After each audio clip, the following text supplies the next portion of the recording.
안녕하세요. 림바입니다. 왜 제가 나타났냐면요.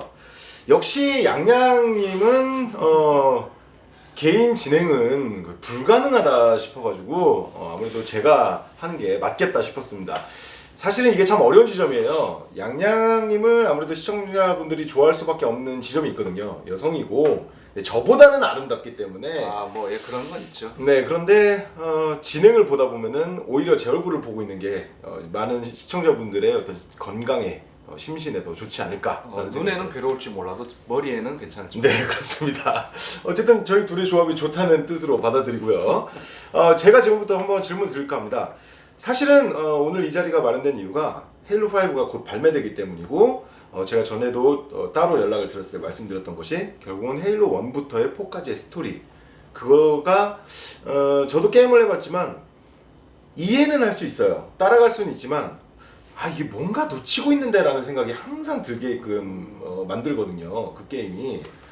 그래서 그런 부분을 좀 채워주실 수 있을까, 채워주시면 감사하겠다, 이런 마음으로 저희가 이 자리를 마련했습니다.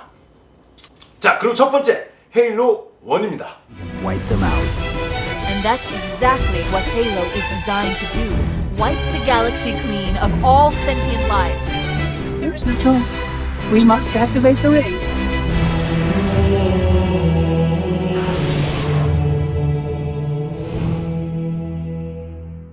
자, 제가 먼저 제가 이해한 스토리를 뭐 보자면요, 약간 오토바이 헬멧 같은 걸 쓴 군인이 잠에서 이제 깨어났는데 어떤 이렇게 동그란 행성 같은 데에 불시착을 하게 되고, 거기서 어떤 둥그런 애를 만났는데 길티 스파크? 예. 343 길티 스파크, 오라클이라고도 부르는 걔를 만나는데, 걔가 거기서 이제 약간 좀비 같은 애들을 만나게 되잖아요. 플러드라고 하는. 근데 얘네가 되게 위험한 종족이기 때문에 얘네를 없애야 된다. 그러려면은 헤일로를 가동해야 된다, 동그란 거를. 왜냐면 이게 알고 보니까 무기였다. 그래서 그걸 가동하려고 하는데, 알고 보니 그걸 가동하면은 그 플러드만 죽는 게 아니라 전 은하계 생명체가 말살되는 거잖아요. 그렇죠. 그래서 그걸 킬려고 했더니 코타나가 그걸 못 키게 하고, 그래서 헤일로를 부수고 도망친다. 뭐 요 정도가 헤일로 1의 스토리가 아닌가 싶어요. 그렇게 잘 추격해 주시네요. 굉장히 용어 선택이 좀 이상한 감이 있지만 어쨌든 골자는 그게 맞죠. 네. 그런데 이제 이거를 하다 보면은 궁금증이 계속 생기는 게, 도대체 이 헤일로란 무기를 왜 만들었나? 왜냐면 이게 너무 자기 파괴적이라고 할까요? 우리가 흔히 생각하는 핵무기 쓰면 너도 죽고 나도 죽는다, 약간 이런 느낌이잖아요. 근데 뭐 은하계급 핵무기죠, 그거는 완전히. 그러니까요. 그거를, 그리고 그런 거를 만든 자들은 누구이며, 뭐 요런 설명이 좀 부족한 게 아닌가 싶어요, 헤일로 1에서. 아무래도 헤일로 1편은 사실 그 자체로서 완결하고 그냥 그 한 편으로 끝내려는 성격이 강했어요. 물론 그게 성공을 하니까 이제 2편도 나오고 3편도 나오고. 네네네. 그래서 사실 1편 결말이 물론 후속작이 나올 수도 있지만 그냥 그대로 끝내도 상관없는 결말이었잖아요. 약간은 여운을 남기면서 끝나는 거죠. 네네네. 일단 질문해 주셨는데, 선조라는 고대 종족이 만든 대량살상 병기가 헤일로입니다. 근데 이제 우리가 선조라고 하면은 보통 우리의 선조, 그러니까 혹은 이제 영어 원문으로는 포어러너라고 하는데, 네. 일단 그게 1편에서는 사실 선지자로 번역이 됐었어요. 그러다가 2편부터는 선조로 그냥 아예 용어가 고착이 된 거죠. 그래서 지금까지 오고 있는 거고요. 그러면 그건 번역상으로 그러면은 선지자가 더 가까운 거예요? 선조에 가까운 거예요? 사실 선조라는 말, 영어에 따라서 포어러너라는 말 자체가 앞서 달려나갔다는 말이거든요. 그러니까 선조라는 말은 약간 그 포러너예요? 그러니까 forefather는 말 그대로 선조지만은 forerunner는 그런 의미, 우리가 아는 우리 선대 ancestor하고는 약간 좀 차이가 있는 말이에요. 엄밀하게 따지자면은 앞서 간자, 그러니까 뭐 이게 되네요. 뭐 차라리 선지자나 선각자란 말이 조금 더 어울리긴 해요. 근데 하지만 이미 고정된 이상 지금 와서 뒤집기는 사실 좀 힘들죠. 그렇게 하니까 오히려 좀 이해가 가네요. 선조라고 했을 때는 우리가 이제 보통 선조란 말을 일상적으로 사용할 때는 우리의 윗세대라는 느낌인데, 선각자, 선지자라고 하니까 조금 더 이해가 가는 느낌이 있어요. 자신들을 그렇게 지칭한 이유 자체가 자기네들도 언젠가는 죽어 사라질 테고, 그러니까 언젠가 또 다른 세대가 자신들의 위치를 대신할 거라는 그런 굉장히 어떻게 보면 덧없는 그런 지위를 나타내기 위해서 일부러 그런 명칭을 쓴다고 잠깐 다른 매체에서 언급이 되긴 해요. 자, 그러면은 두 번째인데요. 선조가 그렇게 뛰어난 존재였고, 그래서 헤일로라는 무기를 만들어서 가동시킬 만큼 그 위협적인 존재인 플러드는 유래가 어떻게 되는지 뭐 그런 얘기도 나오나요 혹시? 사실 이 플러드의 유래로 들어가면 정말 길어지는데요. 일단은 간단하게 이해를 하자면은 선조가 지은 원주의 산물이라고 보시면 돼요. 간단하게 설명하자면. 그럼 어떻게 보면은 선조가 플러드의 탄생에 기여했다? 그렇죠. 그렇다고 해서 뭐 여기 뭐 선조가 뭐 어떤 매드 사이언티스트 집단처럼 뭐 자기네들이 실험을 해서 만들어낸 생물 병기가 플러드라는 건 아니에요. 하지만 앞서 말한 그 원주의 산물이라는 말이 어떻게 보면 간단하게 한마디로 압축할 수 있는 그런 표현이에요. 네네. 근데 제가 가장 사실 좀 이해가 안 갔던 게 그 위험에서 자기네들 그거 헤일로를 가동시키면서 자기들도 죽은 거 아닙니까? 맞습니다. 선조가 그 위험한 애들이 왜 헤일로 안에 살아있냐는 거죠. 연구 보존용으로 남겨둔 거예요. 후대 그러니까 말 그대로 연구용으로 그러니까 동면 상태로 남겨놨는데 뭣도 모르고 그거를 헤일로에 들어간 코버넌트와 인간들이 풀어버린 거죠. 아니 근데 제 말은 자기네들을 몰살시킬 정도로 완전히 없애야 된다고 생각을 했으면서 그거를 연구용으로 남겨놨다는 게 저는 좀 이해가 안 가는 부분이었거든요.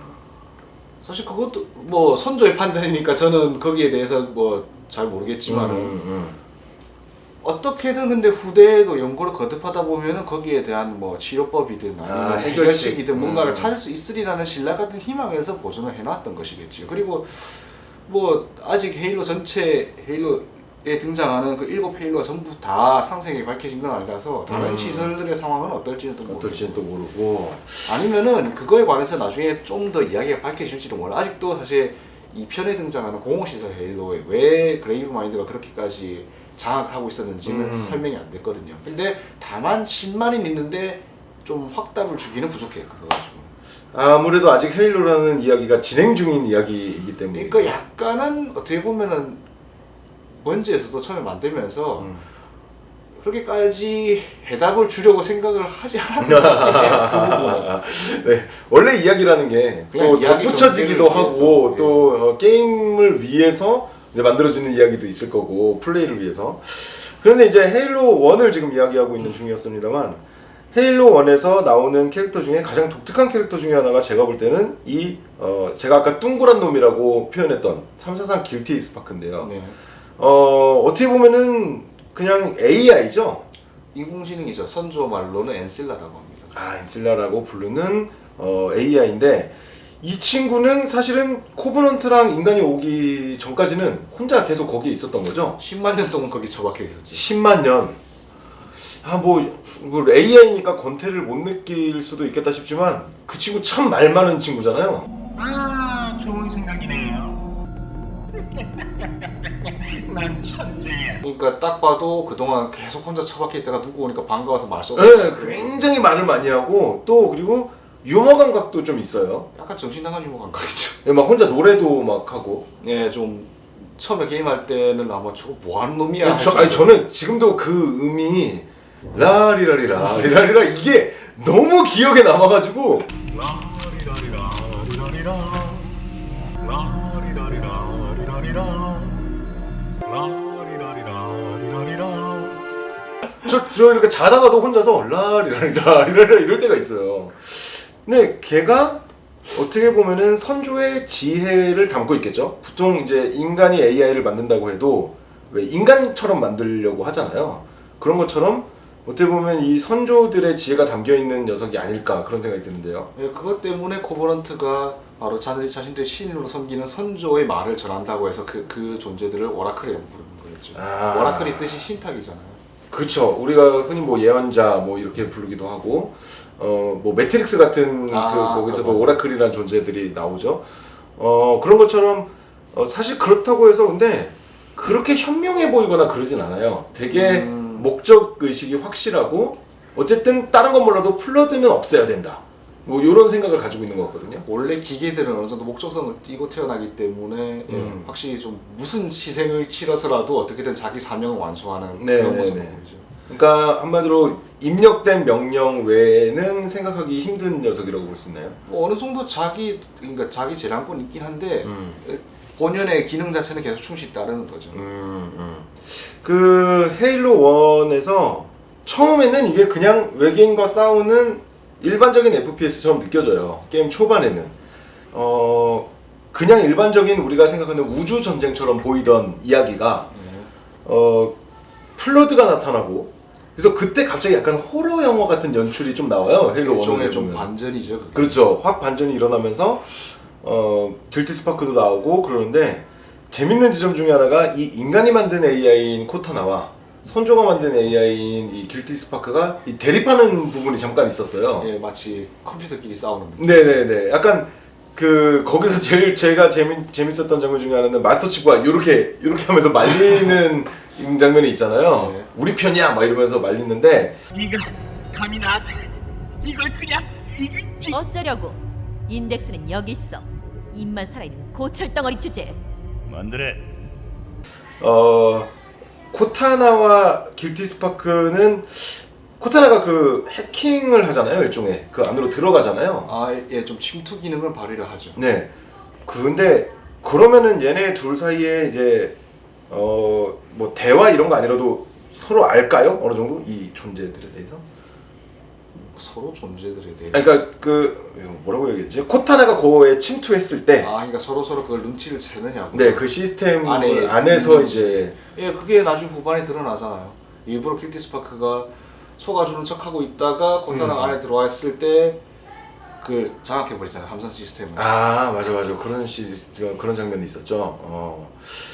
자, 근데 이제 마스터 치프는 결국은 이 플러드들을 없애겠다라는 일념에 자신이 타고 있던 필러 오브 워텀, 네. 우리나라 말로는 여명호라고. 아니요, 그건 포워드 투 던이고요. 아, 그렇구나. 그때까지만 해도 함선 이름은 그냥 그대로 음역을 하다가 갑자기 뜬금없이 그랬었나? 3편부터 예, 완역을 하기 시작했는데 오히려 그게 완결, 그러니까 그 통일성을 해치죠.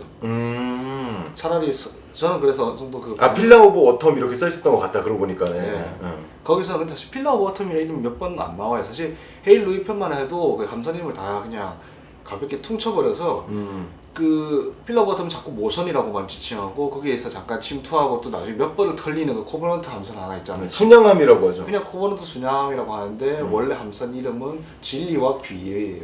진리와 귀의. 귀의. 예. Truth and Reconciliation.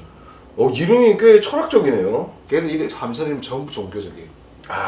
철학적이라기보다는 얘네는 이제 종교 집단이기 때문에. 네. 함선 이름이 다 그런 식이에요. 예전에 우리가 그 십자군이라고 불렀던 거랑 비슷한 느낌이 예, 좀 있어요. 그런 광기로 뭉친 집단이니까요. 재밌네요. 그런 부분도.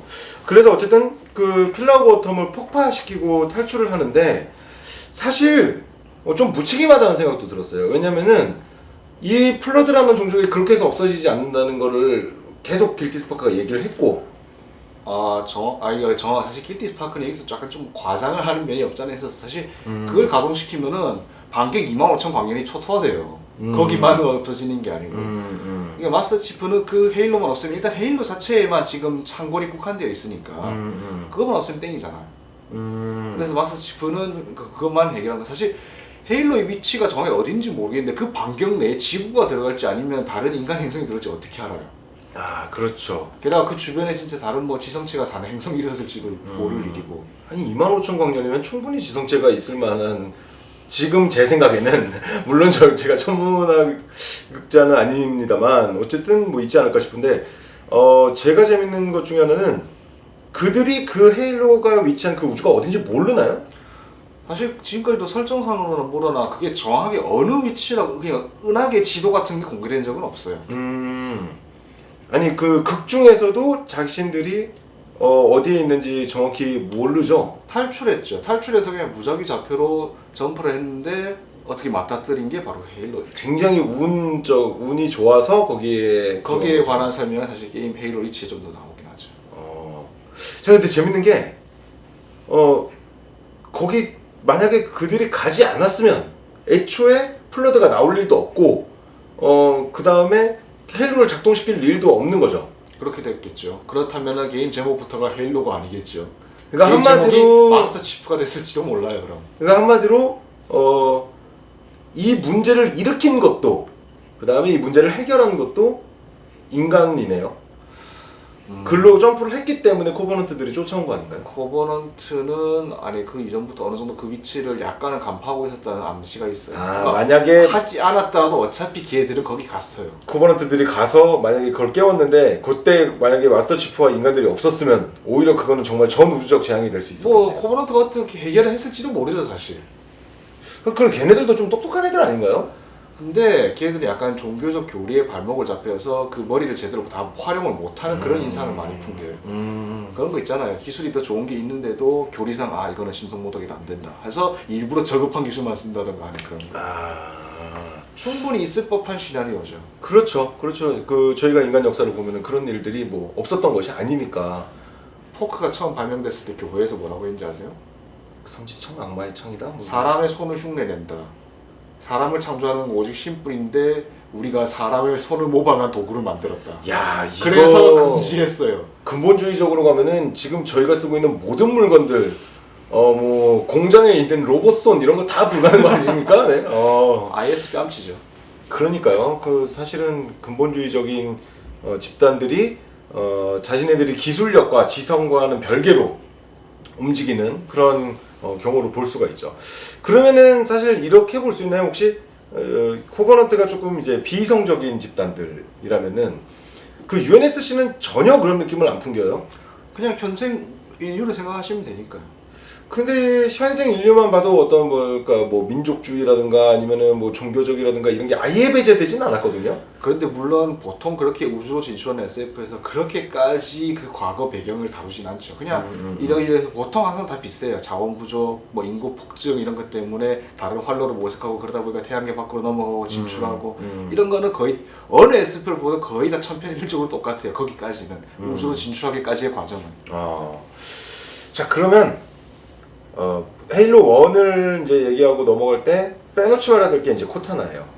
저는 처음에 진짜 조금 이 게임 처음 할 때는 뭐 이렇게 뭐 사건이 터져서 막 총 들고 막 뛰어갔단 말이에요. 그때 이제 함장이 뭐 오랜만에다 뭐 오랜 친구 뭐 이런 식으로 얘기를 하고 그러더니 갑자기 펄런 애가 딱 튀어나오는데 또 헤일로 1에서는 예쁘지도 않았어요. 뭔가 그리고 첫 만남부터 굉장히 건방진 모습?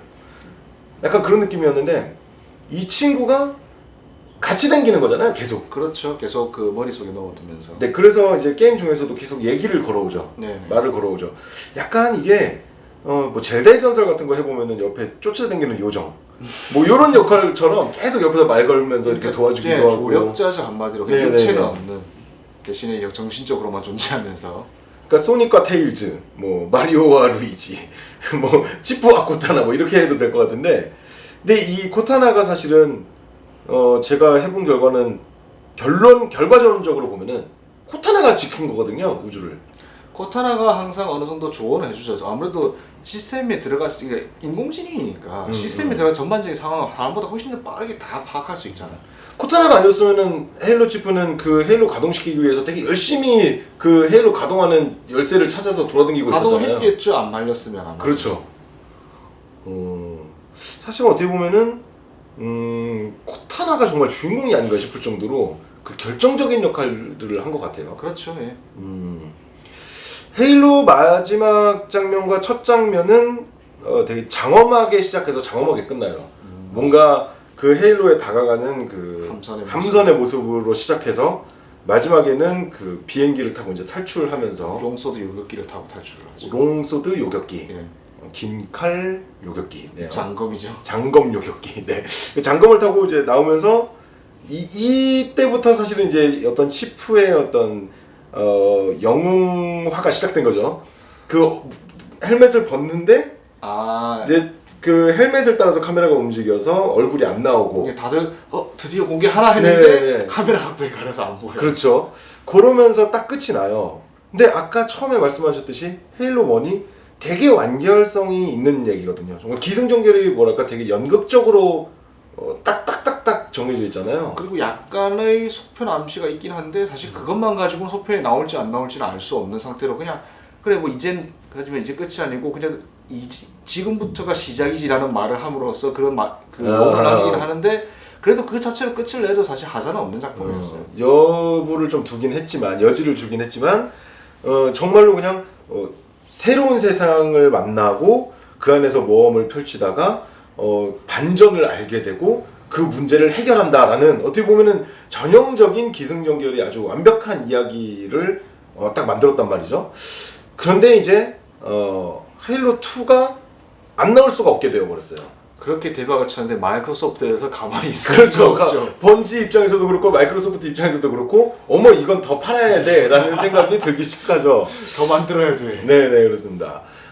저는 제가 느낀 헤일로 1은 굉장히 기승전결이 뚜렷한 게임이었고 사실 지금 와서 해보기는 좀 시간이 지난 게임이라 아무래도 그렇죠. 그 당시 게임에 비춰본다면은 별 하자가 되지 않았던 반복적인 맵 구성도 지금 하면 이게 뭐야 하는 소리가 그렇죠. 나오거든요. 그렇죠. 반복적인 맵 구성, 길 찾기도 힘들어. 뭐 대시 뭐 이런 것도 없고 되게 그야말로 심플한 FPS 느낌이거든요. 이게 지금의 FPS 그 시스템에 비하면 정말 기초적이다 못해 원시적인 수준이죠. 원시죠. 네. 그런데 저는 지금 방금 말씀드렸듯이 헤일로의 1의 스토리를 참 좋아해요. 그래서 안 해보신 분 있으면은 조금만 인내심을 가지고 하다 보면 또 근데 재밌긴 재밌거든요 이게. 네, 근데 아마 플러드 나오고 이제 그때부터 길 찾기 어려워지면서 포기하는 분들 더 있을 거예요. 네, 그건 확실히 정말 저도 그 처음 할 때 그 안에서 헤매가지고 진짜 그냥 아니 길이 뚫려 있으면 바로 지나갈 수 있는데 길이 막혀 있으면 뺑뺑 돌고 여기로 돌고 저기로 맞아. 그리고 적들은 계속 쏟아져 나오고 언제 끝날지 모르는 싸움을 하고 있는 느낌, 네, 그런 느낌을 확실히 들었었죠. 자, 헤일로 1에 대한 이야기는 이쯤에서 마치고요. 2부에서 이제 헤일로 2의 이야기로 한번 넘어가 보도록 하겠습니다. 근데 확실히 헤일로 2는요, 전 정말 스토리를 대략적으로만 기억하지 잘 기억을 못해요. 아무래도 보통 대부분 3부작으로 끝나는 게임들이 대체로 그런 모습을 물론 헤일로 사실 원래 3부작을 갈 생각이 없었다고 하지만은 원래 그렇죠. 처음에 일단 어느 정도 맛보기를 보여주고 2편부터 이제 크게 판을 벌리고 3편에서 수습을 하고 정리를 하고, 예, 네. 그죠. 그러다 보니까 2편이 그 가운데 껴서 어떤 그 이야기는 좀 많이 벌려놨는데 뭐랄까 수습이 안 되는 느낌이 좀 있었거든요. 뭐 엔딩이 약간은 좀 뭐 좋게 말하면 클리프햄이고 나쁘게 말하면은 좀 뭐 약간 마치 밥 먹다 만 것처럼. 네, 맞아요. 그거는 참 좋게 표현하신 거고 똥 싸다 만 것 같은 느낌이라고 표현하는 게. 그 말을 하자니 그래서 돌려 말하는데. 네, 원래 제가 그 역할을 하는 겁니다. 자, 그러면 2부에서 헤일로 2 이야기를 한번 더 나눠보도록 하죠.